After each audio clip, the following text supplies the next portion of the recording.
السلام علیکم ناظرین، میں ہوں آپ کا ہوسٹ سید فہد حسین، پروگرام کشکول معرفت میں، جو کہ رحم ٹی وی کی پیشکش ہے۔ رحم کرو رحم کیا جائے گا۔ ناظرین، اس وقت ہمارے ساتھ موجود ہیں دور حاضر کی عظیم علمی، روحانی اور محبوب شخصیت شیخ الحدیث حضرت مولانا مفتی منیر احمد اخون صاحب دامت برکاتہم العالیہ۔ السلام علیکم حضرت۔ وعلیکم السلام۔ کیسے ہیں آپ؟ الحمدللہ خیریت۔ ناظرین، جیسے کہ آپ جانتے ہیں، حضرت کی شخصیت کسی بھی تعارف کی محتاج نہیں۔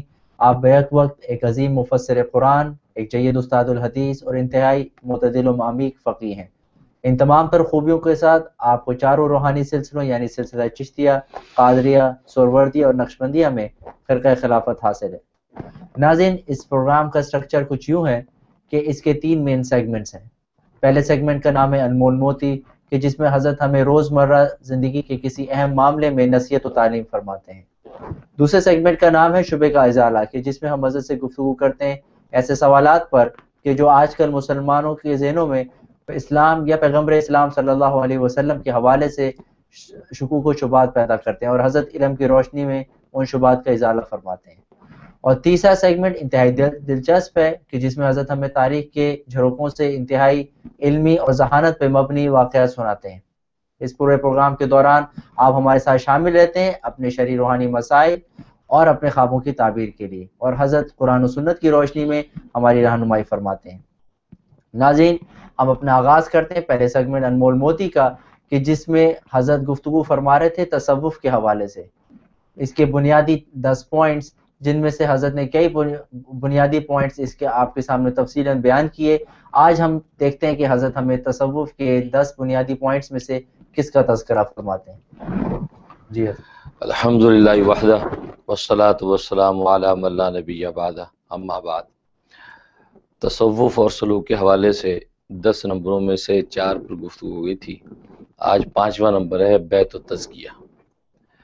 یہ نمبر انتہائی اہم ہے، اور صراط الذین انعمت علیہم جس میں رجال اللہ کا ذکر ہے، اس حوالے سے بڑی اہمیت رکھتا ہے۔ ظاہر ہے کہ اہدنا الصراط المستقیم کہہ کے اللہ تبارک و تعالیٰ نے صراط الذین انعمت علیہم فرمایا کہ راستہ ان لوگوں کا کہ جن پر آپ کا انعام ہوا ہے۔ تو گویا کہ رجال اللہ کا جو راستہ ہے یہ منزل پر پہنچنے کی ضمانت ہے، کیونکہ کسی بھی منزل پر پہنچنے کے 2 طریقے ہیں، ایک ارادۃ الطریق اور دوسرا ایصال المطلوب۔ ارادۃ الطریق کا مطلب ہے کہ آپ ان کو جو ہے وہ راستہ دکھا دیں کہ بھئی آپ اس راستے سے جائیں، دائیں مڑ جائیں، پھر بائیں ہو جائیں، پھر سیدھے دیکھیں کہ دائیں طرف منزل ہے۔ ایک ایصال المطلوب ہے کہ آپ انہیں کہ جی آئیے ہمارے ساتھ چلیے، ہم بھی وہیں جا رہے ہیں۔ تو یہ دوسرا راستہ ہے۔ تو دونوں میں سے جو دوسرا راستہ ہے یہ انتہائی محفوظ اور جو آسان تیز ترین ہے۔ اسی کو صراط الذین انعمت علیہم میں ذکر کیا ہے کہ اس میں یہ ہے کہ اللہ والوں کے دامن کے ساتھ جب وابستہ ہو جاتا ہے، منعم علیہم کے ساتھ جب وابستہ ہو جاتا ہے، تو منعم علیہم جب منزل پہ پہنچتے ہیں تو یہ بھی ان کے ساتھ منزل پہ پہنچ جاتے ہیں۔ گویا کہ ایک انجن ہے، اس کے ساتھ ڈبے لگے ہوئے ہیں، انجن جب منزل پہ پہنچتا ہے تو ساری گاڑی بھی وہیں منزل پہ پہنچ جاتی ہے۔ یہ سب سے آسان راستہ ہے۔ لہذا آپ عام دنیاوی زندگی میں بھی دیکھتے ہوں گے کہ جب کوئی کہے کہ آپ مجھے فالو کریں، میں بھی وہیں جا رہا ہوں، تو پھر آپ دائیں بائیں کچھ نہیں دیکھتے، آپ اس کو دیکھتے ہیں کہ یہ کہاں جا رہا ہے۔ آپ یہ نہیں دیکھتے کہ کون سا ایگزٹ ہے، کون سی لائٹ ہے، ٹرن ہونا ہے رائٹ یا لیفٹ، کچھ نہیں دیکھتے، آپ اس بندے کو دیکھتے ہیں یہ کہاں جا رہا ہے۔ تو ایصال المطلوب کا راستہ سب سے آسان اور محفوظ ہے۔ اسی کو اللہ تبارک و تعالیٰ نے صراط الذین انعمت علیہم میں ذکر کیا، اور دوسرے مقام پہ فرمایا کہ یا ایھا الذین آمنوا اتقوا اللہ وکونوا مع الصادقین، اے ایمان والو تقوی اختیار کرو، یعنی اللہ سے ڈرو اور سچوں کے ساتھ جڑ جاؤ۔ سچوں کے ساتھ ہونے کا مطلب ہے کہ ان کی معیت اور صحبت میں ایسے ان کے ساتھ لگ جاؤ گویا کہ تم انہی جیسے ہو جاؤ، تمہارے اخلاق و کردار ویسی ہو جائیں کہ جیسے ان سچوں کے ہیں، ان اولیاء کاملین کے ہیں۔ اس کے لیے جو سنت ہے وہ ہے بیت و تزکیہ۔ بیعت کرنا یعنی کسی پیر و مرشد کے ساتھ آپ بیعت کریں، یعنی یہ عہد و پیمان باندھیں کہ بھی اصلاح احوال اور پابندی اعمال ہم کریں گے، اور اس کی جو وہ تفصیلات اپنے شیخ کو بتلاتے رہیں۔ اس کو بیعت کہتے ہیں، کیونکہ بیعت کا لغوی معنی جو ہوتا ہے عہد و پیمان باندھنا اور بیچنا۔ تو اس میں بھی اصطلاح شریعت میں بیعت اسی کو کہتے ہیں کہ آپ کسی ایک جز کی یا پوری شریعت پر عمل کرنے کی بیعت کرنے کا عہد کرتے ہیں۔ بیعت کے حوالے سے احادیث میں کئی طرح کی بیعتوں کا ذکر ہے۔ ایک بیعت اسلام کا ذکر ہے کہ جس میں کفار و مشرکین جب دین میں داخل ہوتے تھے اور اسلام قبول کرتے تھے تو وہ بیعت کرتے تھے، اور کفر سے توبہ کر کے وہ اسلام میں داخل ہوتے تھے، اس کو بیعت اسلام کہتے ہیں۔ دوسری بیعت جہاد تھی کہ میدان میں اترنے کے لیے بیعت کرتے تھے کہ ہم جو اللہ کے لیے میدان میں اتریں گے اور ہم بھاگیں گے نہیں، تو یہ بیعت ہوتی تھی۔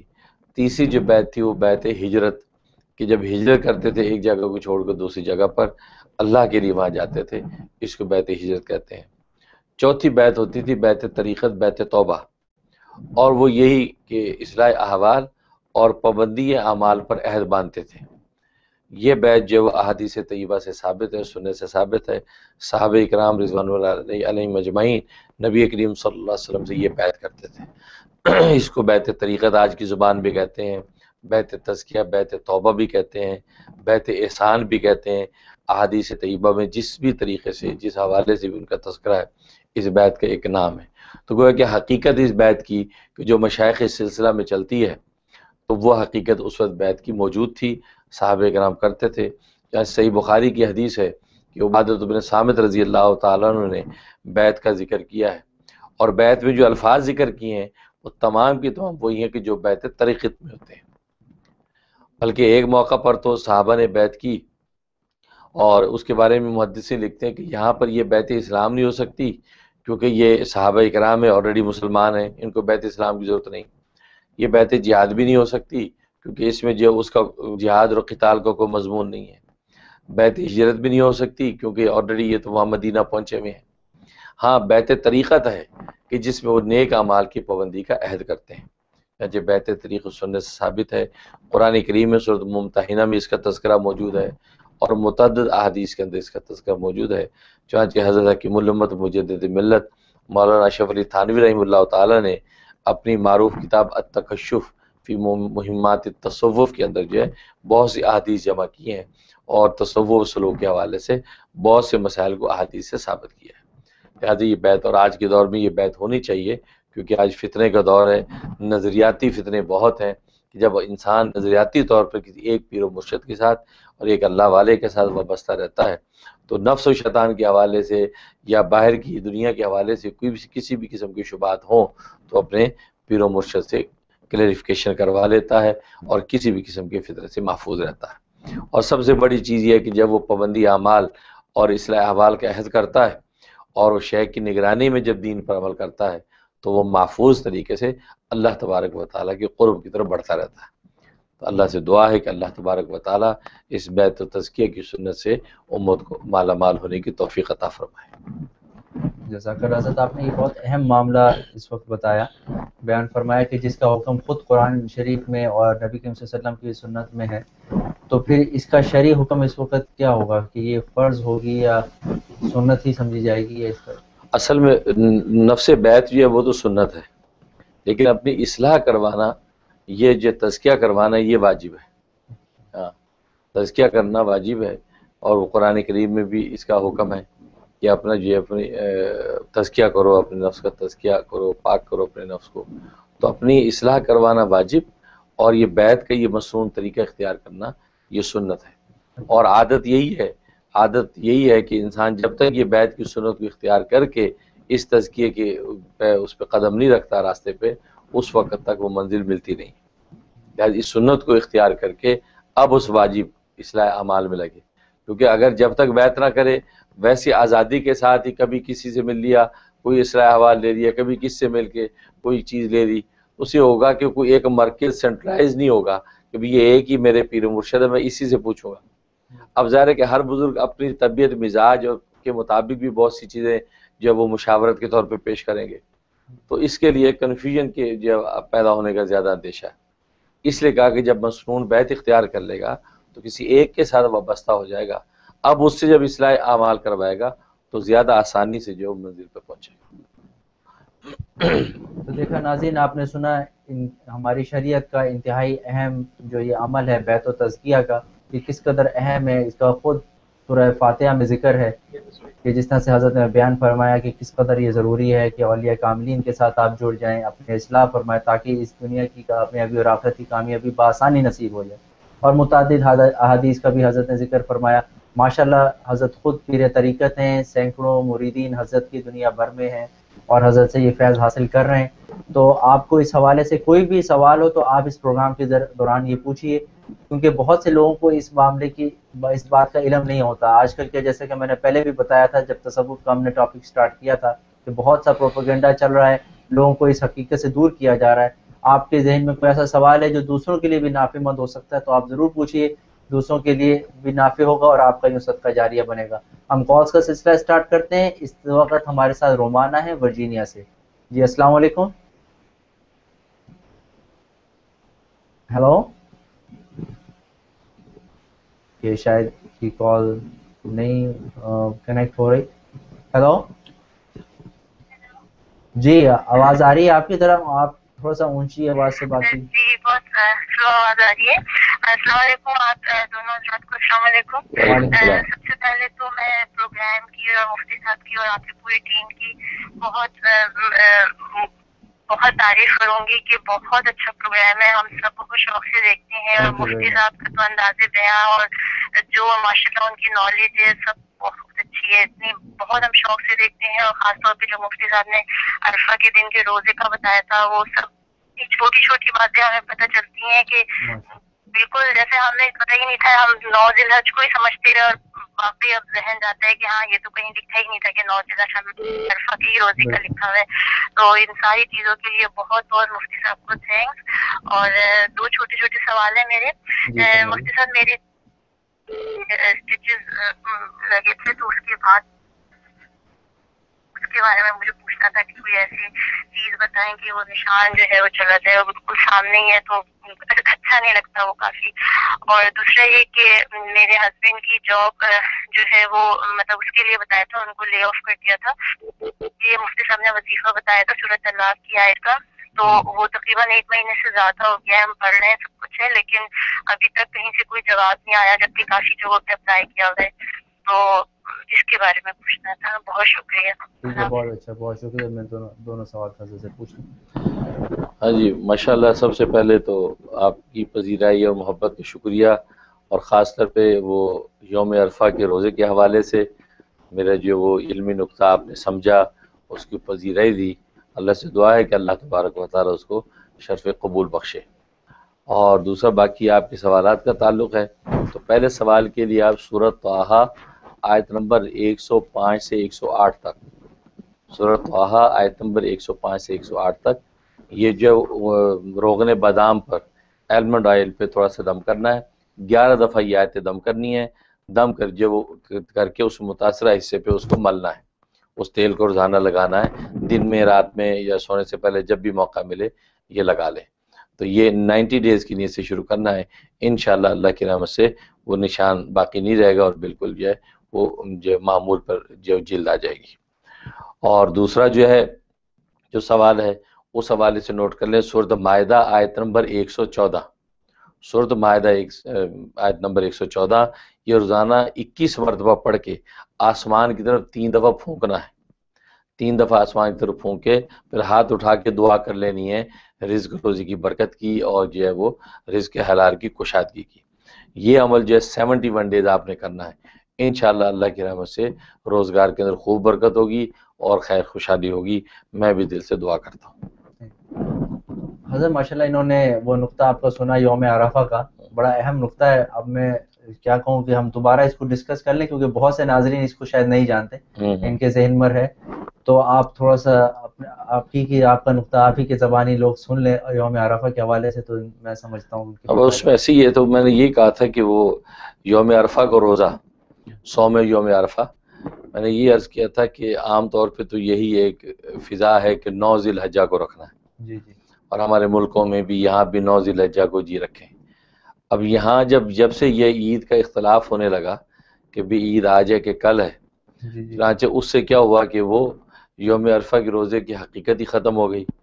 اب 9 ذی الحجہ جیسے اس دفعہ منگل کے دن بنا، یہاں پہ ٹیوزڈے کو 9 ذی الحجہ بنا، ان کی نظر میں جو بدھ کو عید کر رہے تھے اب وہ منگل کو روزہ رکھ رہے ہیں 9 ذی الحجہ کا، جبکہ حاجی عرفات کے اندر جو وہ تو منڈے کو تھا، لہٰذا منڈے کو تھا، تو اب یہ ٹیوزڈے کو جب روزہ رکھ رہے ہیں تو حاجی وہاں سے رخصت ہو چکا ہے، وہاں تو حاجی ہے نہیں۔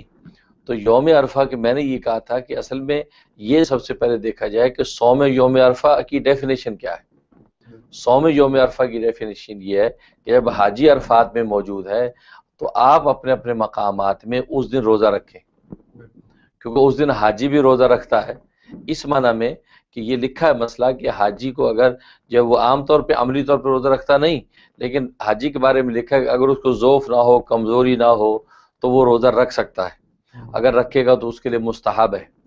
لیکن نبی پاک صلی اللہ علیہ وسلم نے خود روزہ نہیں رکھا امت کی آسانی کے لیے، کیونکہ حج کی جو مشقت ہے اور عرفات کی جو گرمی ہے وہاں پہ روزہ رکھنا تو کتنی تکلیف دہ بات ہوگی، لہذا عملاً آپ نے روزہ نہیں رکھا، ٹھیک ہے نا۔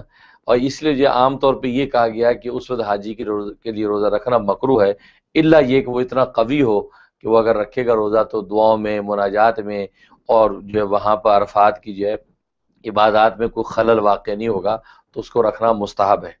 تو نبی پاک صلی اللہ علیہ وسلم نے اس مناسبت سے کہ جب حاجی عرفات کے اندر موجود ہے اس وقت جب وہ روزہ رکھ رہا ہے یا نہیں رکھ رہا ہے، تو اس وقت غیر حاجی جو اپنے مقامات پر ہے تو وہ روزہ رکھیں، تو ان حاجیوں کے ساتھ مشابہت ہونے کی وجہ سے اس روزے کی قدر و قیمت اتنی بڑھ جاتی ہے کہ وہ روزہ اگلے سال، 1 سال کے اور پچھلے 1 سال کے گناہوں کو معاف کروا دیتا ہے، اور وہ ایک روزہ جو ہے وہ 1 سال کے روزوں کے برابر ہوتا ہے۔ یہ فضیلت یہ ہے۔ تو میں نے یہ عرض کیا تھا کہ لہٰذا عید آپ لوکل مون سیٹنگ کی وجہ سے بھلے وینسڈے کو کریں، لیکن آپ روزہ منڈے کو رکھیں کہ جس میں حاجی عرفات میں موجود ہے، تو جو فضیلت کی اصل وجہ ہے وہ وجہ ختم ہو جاتی، اب آپ ٹیوزڈے کو روزہ رکھ رہے ہیں۔ اور میں نے کہا تھا یہاں پر خاص طور پہ ٹیوزڈے کو تو 95% عید کر رہے ہیں، اس دن آپ عرفے کا اگر روزہ رکھیں گے تو عید کے دن کے اندر روزہ رکھنا لازم آئے گا، اور یہ کتنی خطرناک بات ہے۔ اور پھر میں نے عرض کیا تھا کہ پاکستان انڈیا کے جو لوگ ہیں وہاں بھی علماء کرام سے میری درخواست یہی ہے کہ وہ حضرات بھی یہی کریں کہ امت سے یہ کہیں کہ روزہ وہ عرفے کے دن کا حساب کر کے رکھیں، یعنی وہ روزہ منڈے کا رکھیں، بھلے عید جو ہے وہ بدھ کو کریں اپنی لوکل مون سیٹنگ کی وجہ سے۔ لیکن ہوتا یہ ہے کہ وہ 9 ذی الحجہ کی جو بات ہے وہ اصل میں وہاں مکہ کی 9 ذی الحجہ کی بات ہے، یہ کتابوں میں جو ہوگا وہ 9 ذی الحجہ مکہ کی، ورنہ نبی پاک صلی اللہ علیہ وسلم نے 9 ذی الحجہ کا ذکر نہیں کیا۔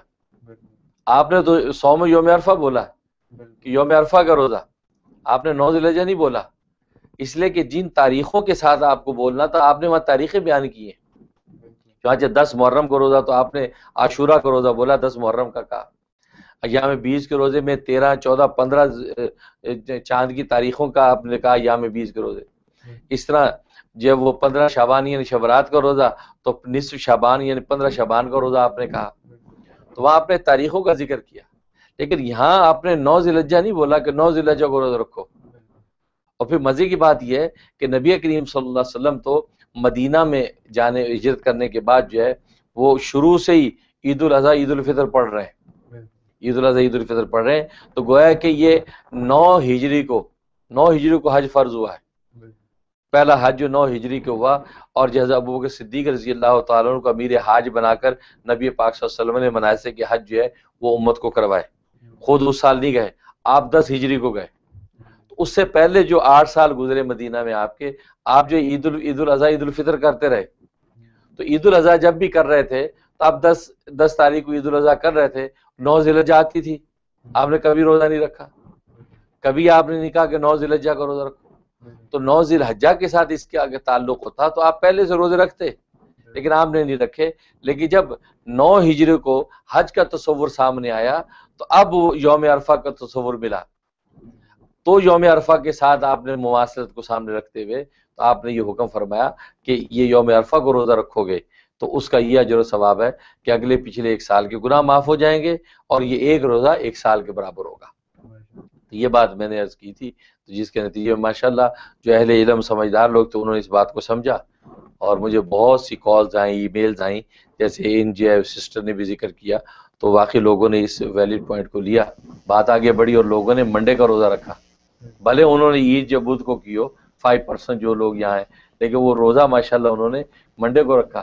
بلکہ یہاں سننے میں آیا کہ اور یہاں بھی جو لوکل مون سائٹنگ کے حوالے سے عمل کرنے والے علماء اکرام نے بھی جو ہے وہ اپنے لوگوں سے یہ کہا کہ روزہ آپ لوگ منڈے کا ہی رکھیں. ہاں یہ بڑی تبدیلی ہے. تو ماشاءاللہ اس کا مطلب میری پوائنٹ کو انہوں نے سمجھا ہے اور اس کو پذیرائی دی ہے، جس کی مجھے خوشی ہوئی. اللہ اس کو شرف قبول بخشے.